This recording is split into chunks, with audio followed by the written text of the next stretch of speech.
First story. Deadbeat brother crashed my car, and my entitled parents lied to protect him.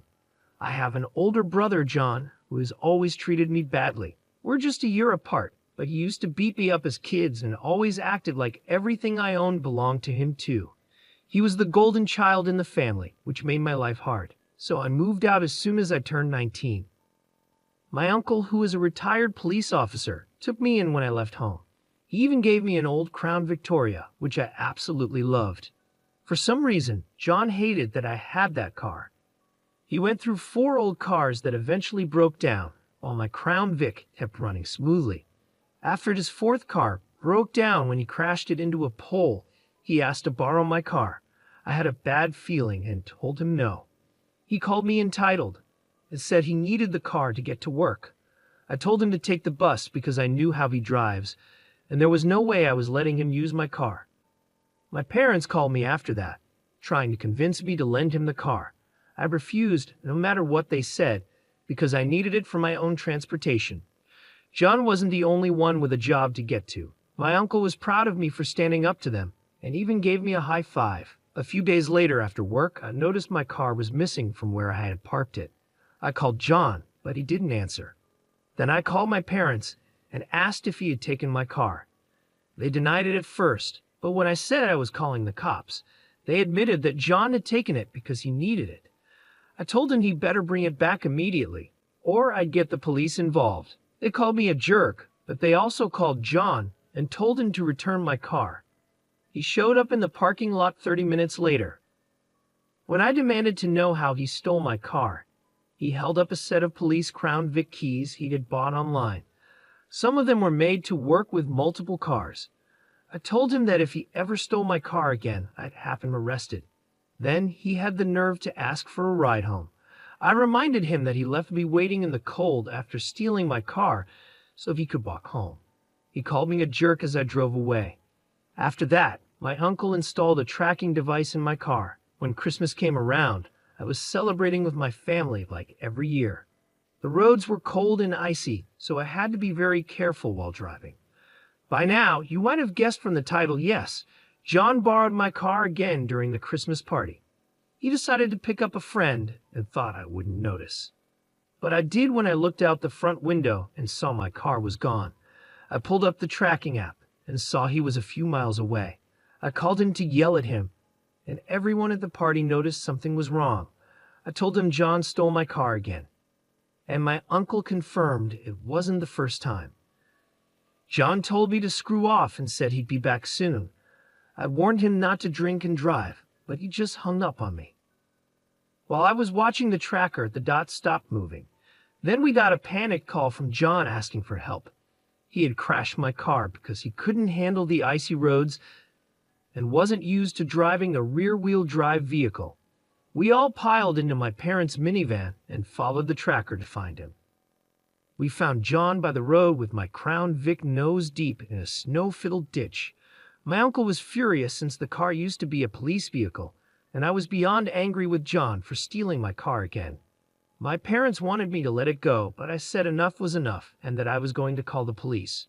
John begged me not to because he had been drinking before driving and would get a DUI. I told him he was going to pay for the damage to my car, or I'd sue him. As luck would have it, police were already on their way to check on the accident because someone else had called them. My parents tried to tell the cops that I was the one driving, and they were just there to help me. I told the cops that wasn't true, and my uncle backed me up. One of the officers recognized my uncle, and they had a quick chat. Then the police asked John for his license, and that's when I found out his license was suspended because of his last car crash. They also gave him a breathalyzer test. John ended up in handcuffs while my mom cried and begged the police not to take him away. The officer told her that she and my dad could be arrested too for lying to the police.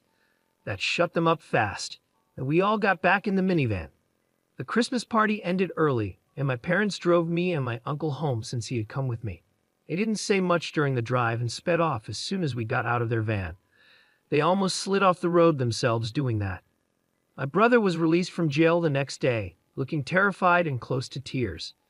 The cops had scared him by talking about the horrors of prison, and he even wet himself. They let him take a shower afterward. My uncle started laughing and told us that his friends at the police department didn't file the DUI charge, just the one for the suspended license, which was about a $1,000 fine.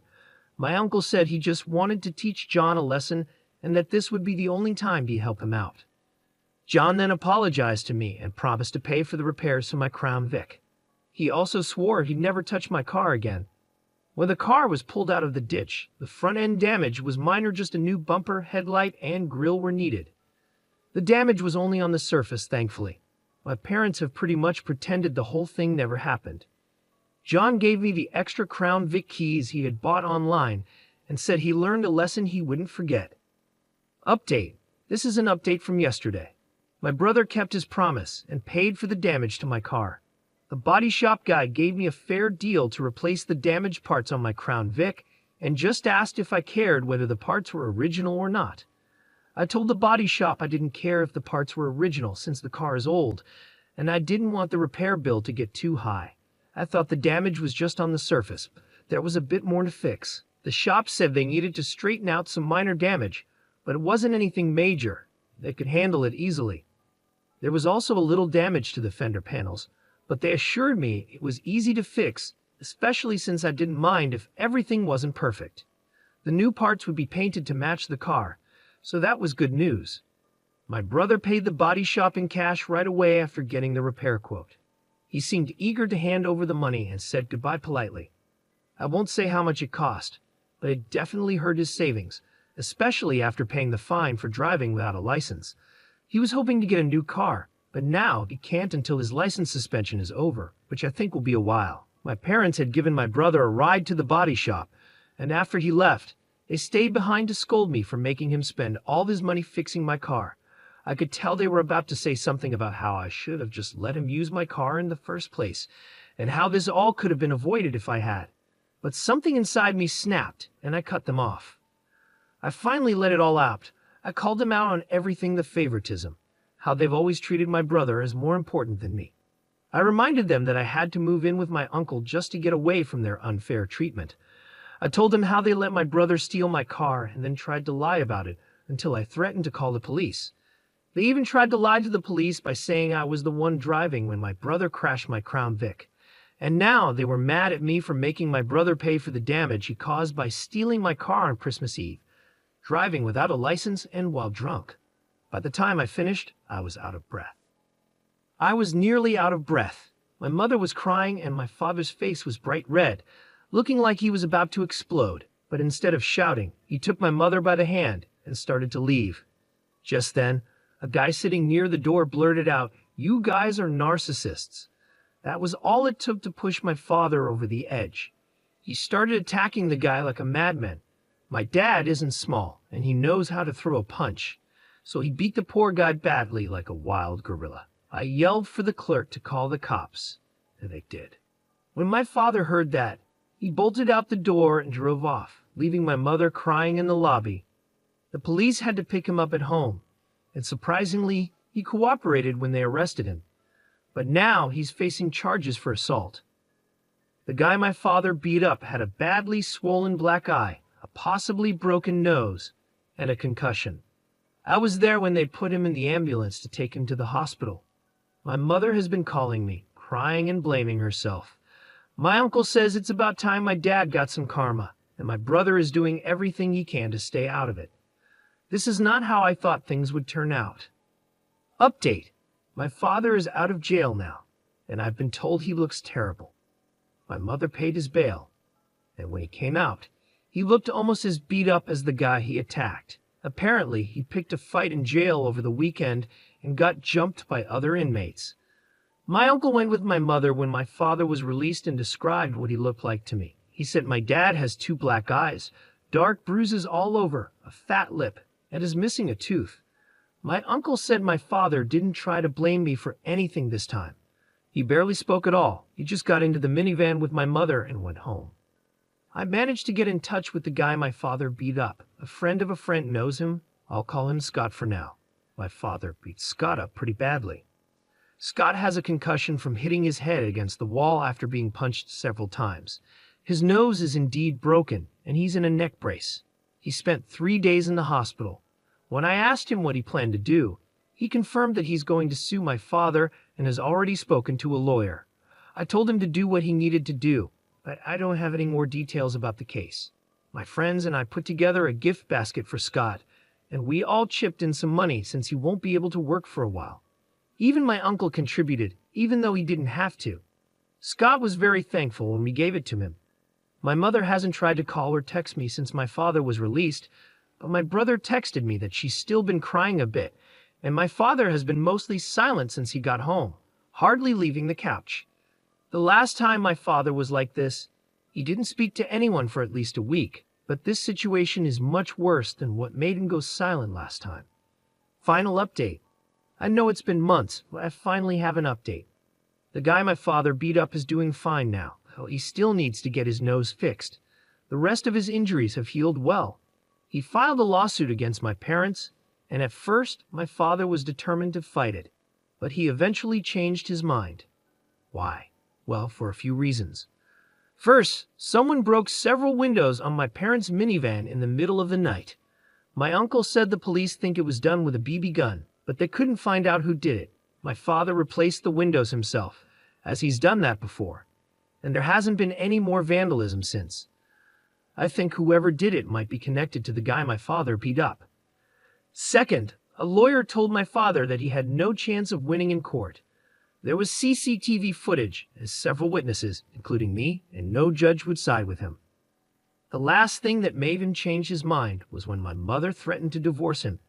That seemed to be enough for him to finally give in. They settled the lawsuit in mediation before it went to court, but I don't know how much my father paid because my mother won't tell me. I'm guessing it was a lot. As part of the agreement, my father also has to go to anger management classes. I've only seen my father a few times in the past few months, and it's clear he's still mad at me. He avoids looking at me and always seems angry. But after everything that happened, he can't justify his anger anymore, not even to himself. He just sits quietly and fumes. He's also cut back on drinking a lot, probably because it's one less expense for him and my mother to worry about. As for my brother, you'll be glad to know he's been trying hard to make things right with me. He moved out of our parents' house and is living with a friend now. He got his license back, but doesn't have a car yet because he can't afford one. Instead, he rides a bike to work. His relationship with our parents is more strained now, though. After a while, our father started blaming him for everything that happened over the holidays, and our mother had to calm him down. My father is a lot calmer now since he started going to anger management, but it's clear he still doesn't like me. It's not like my parents are suggesting family therapy or couples therapy. I think my father doesn't want more people telling him he's wrong, and my brother and uncle agree with that. My father is still working, though his clients dropped off for a while. He's back on his feet now. My mother says he wants to get dentures for his missing teeth. It turns out he lost more than one tooth after getting out of jail. Initially, it was just one, but several of his upper teeth were already in bad shape, and he had to have more pulled. Now he's missing 5 teeth on the upper left side of his mouth. A lot of people criticized my uncle for keeping my brother's DUI from being filed, and I had mixed feelings about it too. My uncle read many of the comments and finally said, after a few months, that he'd never do something like that again, no matter who it is. I agree with him, and my brother understands too, so no one will ever expect my uncle to just fix things if they get arrested again. So, that's my final update. See you all later. P.S. Yes, my car is doing fine. It has a tracker and a kill switch now, and there have been no mechanical issues since it was repaired. I think this story might be fake because everything seems too convenient, but I'll keep updating as the original poster shares more. Second story. My deadbeat husband left our toddler and baby on a busy road, and they almost died, so I packed my bags and left. Now he's begging for forgiveness. What should I do? Hey Reddit, I need to share what happened because I'm still shaking. I'm 27 and have been with my husband, who's 32, since 2024. We have a 5-year-old daughter and a newborn son. But tonight, something terrible almost happened. My husband has always had trouble focusing, but I never thought it would go this far. Our neighborhood is laid out strangely, with cars speeding by all the time. I was folding clothes when I suddenly heard our daughter scream, "Dad, help." That scream made me drop everything and run outside. What I saw made my heart stop. Our newborn stroller was rolling toward the busy street. I screamed and ran as fast as I could, barely stopping the stroller in time. My daughter had fallen and scratched her hands and knees while trying to chase after the stroller. I grabbed my baby, my heart racing, and looked around for my husband. He wasn't watching the kids, he was chatting with the neighbors, completely unaware. The anger I felt was like nothing I've ever experienced. I stormed up to him, shouting in disbelief. He looked shocked at first, and then realized what had almost happened. He started apologizing and crying, but it was too late. I couldn't understand how he could be so careless, so blind to our daughter's screams and the stroller rolling away. I packed up the kids and left. I'm staying with my parents now, and they're on my side.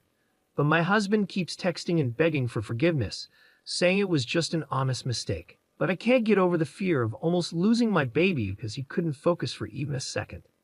My daughter got hurt because he wasn't paying attention. I almost lost my son because he wasn't paying attention. I can't stop crying. I wish this had never happened. I'm sorry this is short, but I just want to hold my babies. And I can't stop shaking every time I think about it. What if I had been just 1 second late? Would I have been planning a funeral? I left the house because I hated it. I didn't feel like it was safe for the kids with all the traffic, and I was right. It's my husband's workhouse. And I can't be running around either. I had a C-section less than 5 weeks ago. A lot of people are asking why I wasn't watching the kids myself. I was doing their laundry like any parent does while my husband took the kids for a walk to spend time with them. He caused this situation all by himself. This has never happened before, so how was I supposed to know? People are asking why I didn't get him checked out. I'm not his mother. He's 32 years old. I'm tired of people acting like I have to parent my husband while I'm also taking care of a newborn and a toddler and still healing from a C-section. I even tore my stitches when I ran to save my baby. I don't care if it was his ADHD. The court wouldn't care either. If he had killed my child, he would have gone to prison, no matter what. Relevant comments and additional information from the OP. A specific comment mentioned, "Okay, he was 99% wrong, and I'd be furious just like you. But I'm a little confused about the situation. Why was your baby left unattended in a stroller? How did the stroller end up in the road if you were at home? Is it normal for your baby to be out front in the stroller while your toddler plays outside? Maybe it was a freak accident. As a mom, I have to be honest, most of us have had near-death experiences with our kids. We could be naive and expect our little ones to have more awareness and survival skills than they do. When my son was 2, we had a terrible experience with an escalator, and I still have trouble sleeping because of it. Every parent has these moments, unless they're insanely lucky. I don't fully understand what happened, but it seems like he's really sorry and feels awful. Once you go through something like this, you never forget it. If he truly loves your kids, he's devastated and has learned a hard lesson. I'm not sure if your response was the best, but I understand why you did it in the heat of the moment. I think you two need to have a serious talk and maybe consider moving if possible. I wouldn't jump straight to divorce like Reddit often suggests. I believe there's a solution here, and I'm so sorry you're dealing with this. It's the worst feeling in the world. Ope's response. Hi there, let me clarify. I was sitting inside in the living room, and there's a big window behind the TV that was open a little so I could hear what was happening outside. That's when I heard my toddler scream for her dad to help. When I got outside, he was standing on the neighbor's driveway. I think he must have left the baby on the road because there's no way the stroller would have rolled off by itself. My toddler was playing with the neighbor's cat before she noticed her brother rolling away. When I confronted my husband about it, he just kept stuttering and couldn't explain what happened. I still don't know if he forgot to put the brakes on the stroller, if the wind pushed it, or something else. My neighbor contacted me and asked if I wanted the security footage because his wife is completely on my side. So I'll probably find out what happened once I get the video. Comment. I understand this is a horrible situation, but saying you don't care if it was his ADHD won't help and might make things worse. It's important to remember that with ADHD, sometimes people don't register things like this at all. People with ADHD often have shorter life expectancies because they may accidentally harm themselves. This isn't the same as being careless. Learning more about ADHD could help you both stay safer. Understanding how my ADHD works and using specific precautions has probably saved my life. You should tell your husband what you need from him, whether that's getting better control of his ADHD through medication or other methods, or setting clear rules like not taking the kids out front without you. It's strange that neither your husband nor the neighbor noticed the stroller you did from inside. Were the neighbors just watching the stroller roll toward the street? Was your husband somewhere where he couldn't see it? Were you already heading outside when this happened? I'm trying to understand why neither your husband nor the neighbor noticed, but you did from inside. People with ADHD usually react quickly in emergencies, so this seems odd. I'm not accusing you of leaving anything out, but think about what your husband and the neighbor were doing that they missed it. Something feels off. This is a terrible situation. I once lost a pet due to inattention from ADHD, but I can't imagine nearly losing a child. Op's response. That's why I'm waiting for the footage. It doesn't make sense how this all happened. I'm not sure how to describe my house. There's a big window in the living room that was open a bit so I could hear outside. The neighbor's house is 3 houses away, and we live at the end of the street near a main road. When you walk into my house, the living room is on the left, and the kitchen is on the right. When I got up, I couldn't run fast because I'm still healing. Sorry if this is confusing. When I ran outside, the neighbor's wife was running toward the stroller, but was still far away, and the neighbor was helping my little girl off the road. That's all I saw. I'm just waiting to hear back from them. My husband was just standing there with his hands on his head, doing nothing. Comment. I was shocked when I read what happened. Are you okay? Did you hurt yourself more? You just had a baby. What was your husband doing? Being outside with small children, especially near a busy street, should be like watching them swim. Anything can happen in an instant. I hope you're okay. Do you have cameras in your house? I wonder how long your husband was talking to the neighbor. Op's response. I tore my C-section stitches and had to go to the ER. While I was there, I made sure my little girl got her knees and hands bandaged up. The crazy thing is, I didn't even realize I was bleeding until I was in my parents' car. My mom noticed and panicked, taking the baby back to their house while my dad took me and my daughter to the hospital. Update 15 hours later. The neighbor's wife sent me the footage, and I just can't believe what I saw. My husband was walking with the stroller, and our toddler was in front of them. When they passed the neighbor's house, the neighbor was outside washing his car, and our toddler saw his cat and stopped to pet it. My husband stopped too, but he left the baby on the road. He didn't even bother locking the stroller wheels and walked all the way up the driveway without looking back. He had his back to the stroller for about 10 minutes before it suddenly started moving. I think it was because the road is on a hill, or maybe it was the wind. My toddler never went near the stroller. The stroller rolled down the road, and that's when my toddler started screaming and running after it. When she saw the stroller, the neighbor started running after my daughter, but she tripped, and he tried to help her up. That's when the neighbor's wife drove into the frame, stopped her car, and ran back toward the stroller. After that, everything went out of frame, but you can hear all the noise. My husband just stood there the whole time with his hand on his head, staring blankly. He didn't even move when our toddler was crying after she hurt herself. He only started crying when I confronted him. I don't know what to do. I'm panicking because this isn't the life I wanted for my kids. I can't understand why he just stood there. I haven't gotten a text or call from him since I saw the video, just silence. I can't stop hearing my daughter's screams in my head. It's a sound no mother ever wants to hear. I can't explain it, but it felt like my blood ran cold, and all I felt was pure fear. I'd never want to watch that footage again. Thank you for watching the video. If you're interested in more stories like this, we have plenty more to share. Just subscribe to our channel, hit the like button, and share it with your friends.